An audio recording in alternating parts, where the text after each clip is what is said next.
New question, the Leader of the Opposition. Mr. Speaker, my question is for the Premier. Over 123,000 people were on the Sunshine List. But, Mr. Speaker, there were untold thousands more missing, and some would have been at the very top of that list. Mr. Speaker, why did this government choose to hide the salaries of Hydro One's highly paid executives? Are there any more members of this Millionaires Club? I'm sure there is. We've seen that in the top 5 salaries that were required to be released. How many more millionaires did this government hide from Hydro One? Well, Mr. Speaker, if the leader of the opposition is asking how many and how much people are earning in the private sector, Mr. Speaker, in every publicly traded company and every corporation around the province, if that's what he's asking, Mr. Speaker, and he thinks there should be legislation that would go beyond what is already required in terms of disclosure, I think that he should say that, Mr. Speaker. I think he knows that that Hydro One has moved into being a publicly traded company. Member from Renfrew, come to order.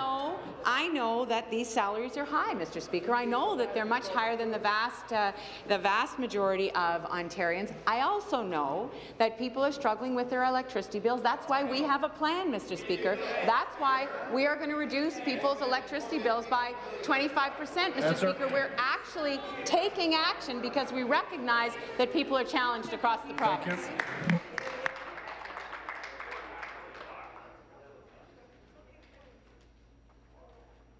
Supplementary.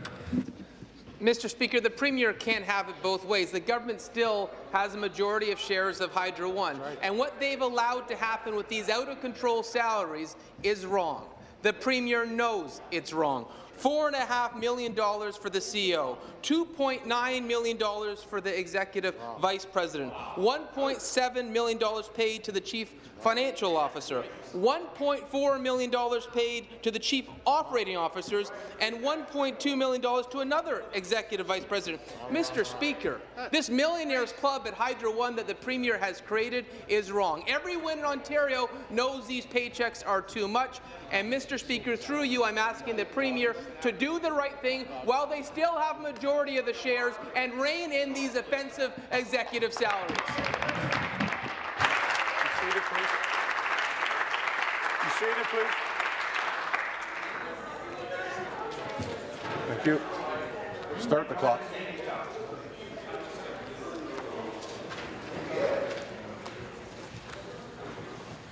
Premier.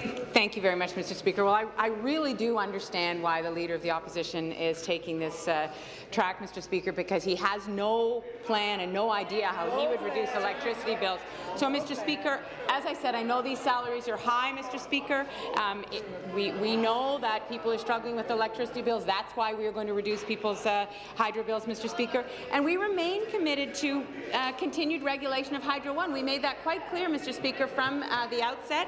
Hydro One is now transitioned into a publicly traded company. It's not a government agency. I would think that the Leader of the Opposition would understand that, Mr. Speaker. Member from Prince Edward Hastings. Hydro One has made changes, Mr. Speaker, and in fact, in the first year of their going public, Mr. Speaker, they've actually found $60 million in savings, Mr. Speaker. So what's happening is Hydro One is becoming a better company. We knew that that was going to happen. They are publicly traded, and they have to now, they're regulated by the rules for publicly traded companies, Mr. Speaker. What's supplementary?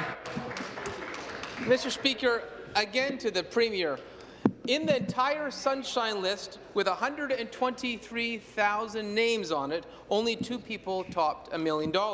Hydro One has 5 senior executives making $1 million, and that is only the ones we know about, the ones that the government hasn't hidden. There could be untold others in this Millionaires Club. And we have the Premier, who still has a majority control, trying to have it both ways. She's allowed these salaries. The Premier knows that she could rein this in, but instead of actually taking responsibility, she's blaming others. We heard one minister blame GO train riders couldn't understand, and now the Premier is trying to blame the opposition for salaries that she handed out, for salaries that she approved. They're the government. They've created this mess. Do the right thing and rein in these offensive executive salaries. Be seated, please. Be seated, please. Thank you.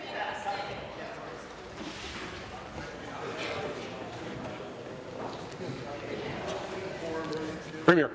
Minister of Energy. Thank you, Mr. Speaker. Very pleased to rise and address this subject, Mr. Speaker.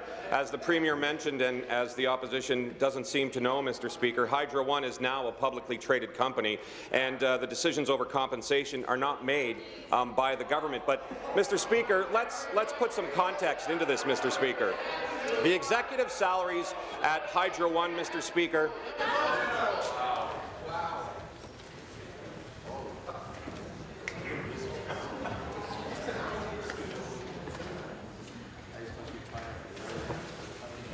Thank you, Mr. Speaker. So let's have some context here. The executive salaries. I can get up and down. I'm still healthy enough.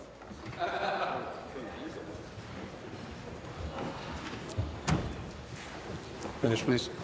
Thank you, Mr. Speaker. The executive salaries at Hydro One make about 0.1% of their total budget, Mr. Speaker. So even if the member opposite cut these salaries in half, that wouldn't take 1 cent off of a single customer's bill, Mr. Speaker. And that just shows, Mr. Speaker, they have absolutely no plan and no idea on what to do in the electricity sector, Mr. Speaker. Our 25% reduction on average will make sure we help every small business, family and farm.